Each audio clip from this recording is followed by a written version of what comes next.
Saludos. A las puertas del comienzo de la Semana Mayor, la Semana Santa, en este tiempo para Dios, comentamos el Evangelio de San Juan, capítulo 11, versículos del 45 al 57. Al ver lo que hizo Jesús, muchos de los judíos que habían ido a casa de María creyeron en él. Pero otros fueron a ver a los fariseos y les contaron lo que Jesús había hecho. Los sumos sacerdotes y los fariseos convocaron un consejo y dijeron: ¿qué hacemos? Porque este hombre realiza muchos signos. Si lo dejamos seguir así, todos creerán en él, y los romanos vendrán y destruirán nuestro lugar santo y nuestra nación. Uno de ellos, llamado Caifás, que era sumo sacerdote ese año, les dijo: ustedes no comprenden nada.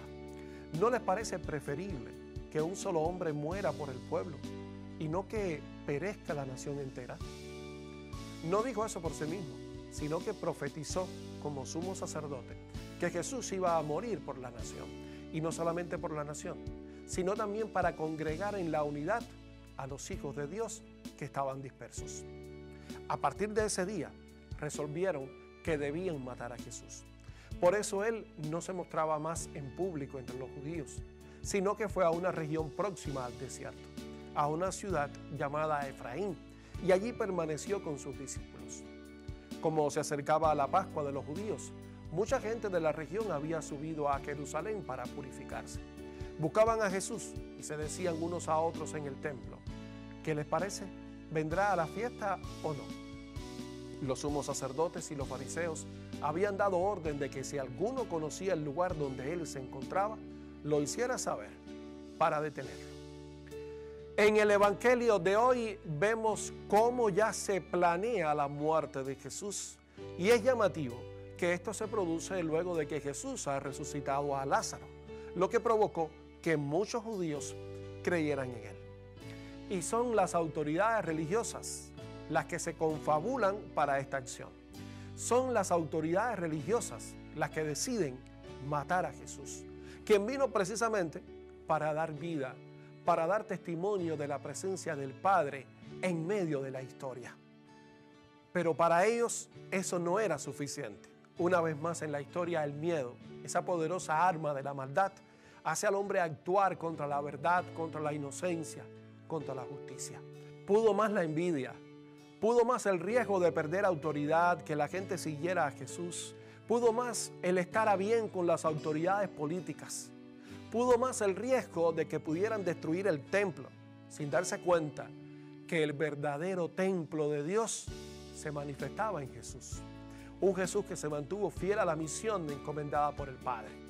Un Jesús consciente de que había venido para salvar al mundo, para redireccionar el rumbo de la historia, para darle al hombre nueva esperanza, para hacer esa respuesta a tantos excluidos, tantos marginados, tantos no tenidos en cuenta, especialmente por aquellos que estaban llamados a ser el rostro de Dios.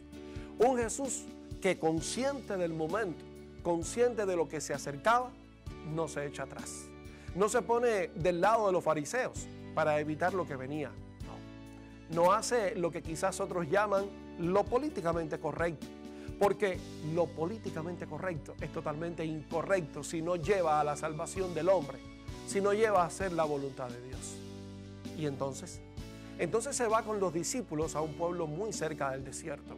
Se va a ese lugar donde se siente mucho más cerca del Padre, porque estando cerca del Padre, en comunidad, se recibe la gracia para enfrentar los momentos de crisis, para vivir los momentos de desolación, para enfrentar los conflictos y realizar la obra a la que se ha sido llamado.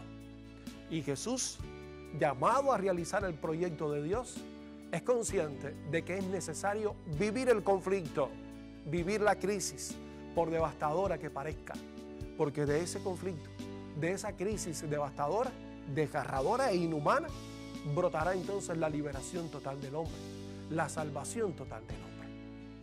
Señor Jesús, enséñanos a vencer el miedo, a ser auténticos cristianos, especialmente en ciertos ambientes donde no somos bien vistos. Danos tu fuerza para ser discípulos fieles, imitadores tuyos, para dar testimonio tuyo en todo lugar, en todo momento, y no solo en la iglesia, no solo en los ambientes más confortables. Y permite, Señor, que mañana aquí mismo podamos tener otro tiempo para ti.